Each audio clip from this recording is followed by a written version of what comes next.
ఆయన deputy CM post ఇచ్చి ఆయనకు ఒక హెలికాప్టర్ కొనిచ్చేసిన తర్వాత ఆయనకి ఈ రాష్ట్రంతో సంబంధం లేనట్టుగా ఆయన ప్రభుత్వ వాహనాల్లో హైదరాబాద్ లో షూటింగ్ చేసుకుంటూ ఎంజాయ్ చేస్తున్నాడు. దాని మీద ఈ మధ్యలో ఒక రిటైర్డ్ ఐఏఎస్ ఆఫీసర్ కేసు కూడా వేయడం మీ అందరూ గమనించారు. అంటే బాధ్యత లేని ఒక పవన్ కళ్యాణ్ నమ్మిన ఓటేసిన వాళ్ళు ఈరోజు ఆలోచించారు. ఒక నాయకుడు అంటే సినిమా కాదు, 2.5 గంటలో అయిపోయేదానికి మనకు నచ్చినట్టుగా మనము షూట్ చేసి రిలీజ్ చేయొచ్చు. కానీ నిజ జీవితంలో ఒక మాట ఇస్తే ఆ మాట మీద నిలబడి అది చెయ్యాలి అంటే ఎంత కష్టమో మీ అందరికీ తెలుసు. 17 మంది ముఖ్యమంత్రులు మన రాష్ట్రాన్ని పరిపాలించారు. అందరూ కూడా ఎంత చేయగలమో అంతే చేసేవాళ్ళు. నాకు తెలిసి వైఎస్ఆర్ గారు, జగన్ గారు మాత్రమే ఆ లైన్ దాటి ప్రజలకి చేయాలి అని చెప్పి చిత్తశుద్ధిగా చేసిన వ్యక్తులు. ఆ రోజు వైఎస్ఆర్ గారు మీరు చూస్తే ఫీజు రియంబర్స్మెంట్ కానీ, ఆరోగ్యశ్రీ కానీ, అలాగే ఫ్రీ కరెంట్ కానీ ఇలా చెప్పుకుంటూ పోతే ప్రతి కుటుంబంలో వాళ్ళ గుండెల మీద చేసుకుంటే వాళ్ళకి తెలుసు రాజశేఖర రెడ్డి గవర్నమెంట్ లో ఏ విధంగా వాళ్ళు లబ్ధి పొందారు. దాదాపుగా 48 లక్షల ఇళ్లు కట్టించారు. ఏ రాష్ట్రంలో జరిగిందో ఒకసారి ఆలోచించండి. అలాగే తన తండ్రి ఆశయాలను ముందుకు తీసుకెళ్లాలి అనుకున్న జగన్మోహన్ రెడ్డి గారు తండ్రికి మించి ఇంకా ఈరోజు ప్రతి ఇంటికి నాకు ఓటు అయిపోయినా పర్లేదు, కులం చూడం, మతం చూడం, పార్టీ చూడమని పేదవాడు అర్హుడైతే చాలు, ప్రతి వెల్ఫేర్ ప్రతి ఇంటికి ప్రతి వ్యక్తి ఎలిజిబిలిటీ ఉంటే ఇవ్వాలి అని చెప్పి ఇచ్చిన వ్యక్తి. మళ్ళీ ఇచ్చారా లేదా వెరిఫై చేయడానికి మళ్ళీ ఎమ్మెల్యేలని, మంత్రుల్ని, ఎంపీలని ప్రతి ఇంటికి పంపించిన గొప్ప వ్యక్తి జగన్మోహన్ రెడ్డి గారు. ఎందుకంటే మామూలుగా ఒక పథకం పెడితే ఒక 10 మందికి ఇచ్చి మామ అనిపిస్తారు. చంద్రబాబు నాయుడు గారిని చూసారు కదా, మొన్న ఫస్ట్ ఇయర్ నామాన్ని పెట్టాడు అమ్మఒడి, 2వ ఇయర్ ఇస్తున్నామని 15,000 ఎవరికైనా కరెక్ట్ గా పడిందా? 7,000, 8,000, 9,000. ఇది ఏం లెక్క మనకు అర్థం కాదు. అలాగే ఇప్పుడు రైతులకు 20,000 ఇస్తా అన్నారు. ఓ 10 మందికి ఇస్తే 10 మందిలో 7,000, 5,000, 11,000. రైతులకు ఓన్లీ 5,000 వేశారంట, 20,000 అని చెప్పి. అంటే ఆలోచించండి, అంటే పబ్లిసిటీ కోసం నలుగురికి ఇచ్చామని చెప్పుకోవడమే తప్ప చెప్పింది ఇచ్చామా లేదనేది పట్టించుకోరు. కానీ జగన్మోహన్ రెడ్డి గారు చెప్పింది చెప్పినట్టు ఇవ్వడమే కాకుండా ఇంకా ఎవరైనా మిస్ అయ్యారేమో ఇంటింటికి వెళ్ళి చూడండి అన్నారు. అంటే ఎంత చిత్తశుద్ధిగా ప్రజలకు చేయాలి అనుకుంటున్నారో మనమందరం కూడా గమనించాల్సిన విషయం. ఈరోజు నేను ఒకటే అడుగుతున్నాను చంద్రబాబు నాయుడిని, కూటమి ప్రభుత్వాన్ని. ఈరోజు కేంద్రంలో మేమే, రాష్ట్రంలో మేమే, డబుల్ ఇంజన్ ప్రభుత్వం అదే అంటున్నారు కదా. మీ మీద ప్రభుత్వం ఆధారపడి సెంట్రల్ లో ఉంది కదా, మరి ఎందుకు మీరు ఈ రాష్ట్రానికి తీసుకురావాల్సిన ఏమి తీసుకురాలేకపోతున్నారో నేను అడుగుతున్నాను. యూరియా విషయమే చూడండి, కేంద్రం ఇచ్చిన పంపించిన దాన్ని బ్లాక్ మార్కెట్ లో అమ్మేసుకున్నారు. రైతులు క్యూలు కట్టి నిలబడితే వాళ్ళకి మొండి చేయి చూపిస్తారు. పత్రికల్లో ఏమో అన్ని సఫిషియెంట్ గా సహకార కేంద్రాల్లో పెట్టాం, సాక్షి పేపరు వైఎస్ఆర్సీపీ అబద్ధం చెప్తుంది, సోషల్ మీడియాలో ఫేక్ పబ్లిసిటీ చేస్తుంది అన్నారు. ఈ ఫోటో ఫేక్ గా చూడండి, సాక్షిలో వచ్చినట్లే ఉన్న వార్తను ఉన్నట్టుగా సాక్షిలో వేశారు. లంకపల్లి సొసైటీ వద్ద బారులు తీరిన రైతులు యూరియా కోసం. సో ఇది అబద్ధం అని వాళ్ళు క్యాబినెట్ మీటింగ్ పెట్టి ఫేక్ల పని పడతాం, రైతుల ముసుగులో వైసీపీ రాజకీయం. గ్రాఫిక్ లో తీసామా మనం ఫోటో? యూరియా దొరకలేదు, రైతులు బారులు తీరున్నారు కాబట్టి ఆ ఫోటోలు వేశాం. సరే, నేను చంద్రబాబు నాయుడిని, వ్యవసాయ మంత్రి అచ్చెన్నాయుడిని అడుగుతున్నాను, సాక్షి మీద వైసీపీ మీద బురద చల్లడానికి ఎప్పుడెప్పుడు వైసీపీ నాయకుల మీద సాక్షి మీద కేసులు పట్టాలన్న ఆలోచన తప్ప ఇది జరుగుతుంది నిజమా కాదా అని ఎప్పుడైనా ఆలోచించారా? నిజమా కాదా అని ఎప్పుడైనా ఆలోచించారా? ఎందుకు ఈ మాట నేను అంటున్నానంటే, వాళ్ళ పచ్చపత్రిక ఈనాడులోనే ఎంత పెద్ద న్యూస్, యూరియా ఏదయ్యా, దుకాణాల దగ్గర రైతుల పడిగాపులు, అదే అదనపు వసూళ్లు. ఇది ఈనాడులో వచ్చిన వార్త. అలాగే మీరు చూస్తే ఆంధ్రజ్యోతిలో యూరియా బెత్తలు పెద్దలు.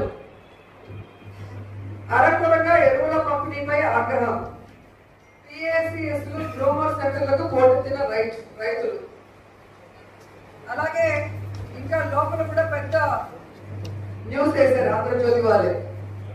యూరియా ఇవ్వండి అయ్యా. ఎక్కడెక్కడ రైతులు బాగు తీరారు, ఎక్కడెక్కడ రైతులు పోరాటం చేస్తున్నారు, ఎక్కడెక్కడ రైతులు నిరసన చేస్తున్నారో క్లియర్ గా ఆంధ్రజ్యోతి రాసింది. మరి సాక్షిలో వచ్చిన దానికి వైసీపీ వాళ్ళు ఫేక్ ప్రచారం అంటే, మరి ఈనాడు ఆంధ్రజ్యోతిలో వచ్చింది కూడా ఫేక్ ప్రచారం అని అడుగుతున్నా. సిగ్గుండాలి. 4వసారి ముఖ్యమంత్రి అయిన చంద్రబాబు నాయుడికి రాష్ట్రంలో రైతులు పడే కష్టాలు చెప్పడానికి ఇంటెలిజెన్స్ లేదా? మీ మంత్రులు లేరా? నియోజకవర్గాల్లో ఎమ్మెల్యేలు లేరా? నేను అడుగుతున్నాను. కుప్పంలో రైతులు ఈరోజు ఎరువుల కోసం, యూరియా కోసం క్యూలు కట్టి నిల్చున్నారంటే సిగ్గుపడాలి మీరు. అచ్చెన్నాయుడు, శ్రీకాకుళం జిల్లా, నీ సొంత జిల్లాలో రైతులు కొట్టుకుంటున్నారు యూరియా కోసం, ఎరువుల కోసం. నువ్వు సిగ్గుపడాలి. అడ్డదిడ్డంగా తిని పెరగడం కాదు. రైతులకు ఏం చేస్తున్నావు ఒకసారి ఆలోచించాలి.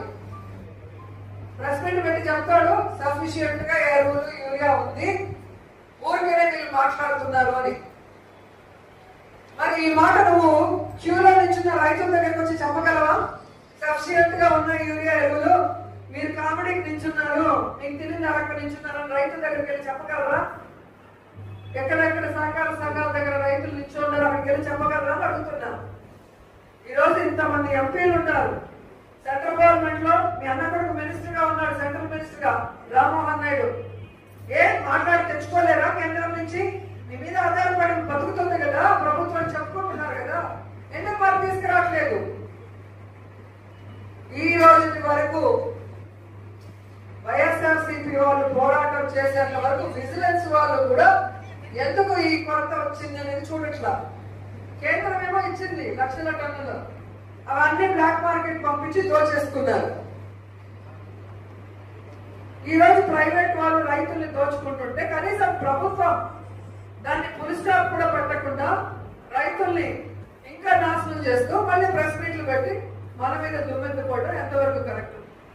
మీరే చూస్తున్నారు. ఈరోజు నియోజకవర్గాల్లో ఎమ్మెల్యేలు, మంత్రులు, ముఖ్యమంత్రి చంద్రబాబు నాయుడుతో సహా ఇసుక దోచుకోవడం, మట్టి దోచుకోవడం, మద్యం దోచుకోవడం, ట్రాన్స్ఫర్లో ఎలా దోచుకుందాం, గంజాని ఎలా విచ్చలవిడిగా అమ్మించి దాంట్లో దోచుకుందాం, డ్రగ్స్ ఎలాగా అమ్మించి దోచుకుందాం, ఈ పనిలో ఉన్నారు తప్ప రైతులకు ఏం కావాలి, అది మనం సకాలంలో అందించామా లేదా, యువతకు ఏం కావాలి, నిరుద్యోగికి ఏం కావాలి, మనం చెప్పిన మాట ప్రకారం చేస్తున్నామా లేదా, మహిళలకు మనం రక్షణ కల్పిస్తున్నామా లేదా, మహిళలకు ఇచ్చిన వాగ్దానాలు నెరవేరుస్తున్నామా లేదా, ఇవి ఆలోచన లేదు.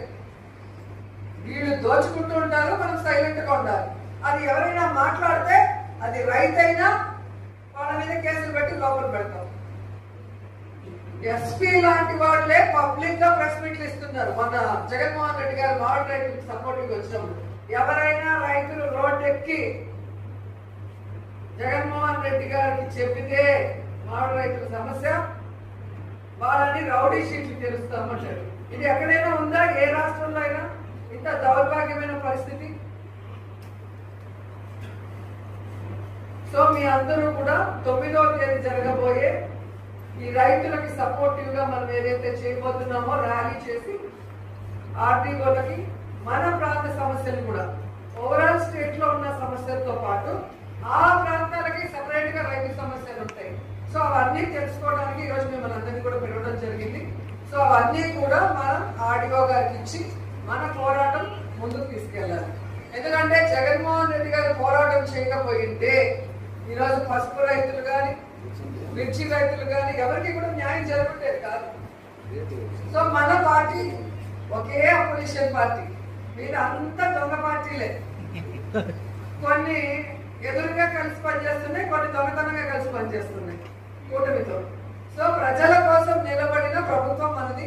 మనం ప్రజలకి, ముఖ్యంగా ఈ సమస్య రైతులది కాబట్టి రైతుల తరఫున ప్రభుత్వ మెడలు వంచి రైతులకి దొరకాల్సిన యూరియా, ఎరువులు, అలాగే వాళ్ళకి ఏ సమస్యలు అయితే ఉన్నాయో ప్రభుత్వం వాగ్దానం చేసిందో తీరుస్తామని వాటన్నిటి మీద నెరవేరేంత వరకు పోరాటం చేయాలి. కాబట్టి మీ అందరూ కూడా, మన వాళ్ళు ఆల్మోస్ట్ అందరూ రైతులే, సో మీ అందరూ కూడా పార్టీ పిలుపు మేరకు 9వ తేదీ పొద్దున 10 గంటలకి షార్ప్గా 12 o'clock దగ్గర వైఎస్ఆర్ స్టాచ్యూ దగ్గర నుంచి మనం బయలుదేరుతాం.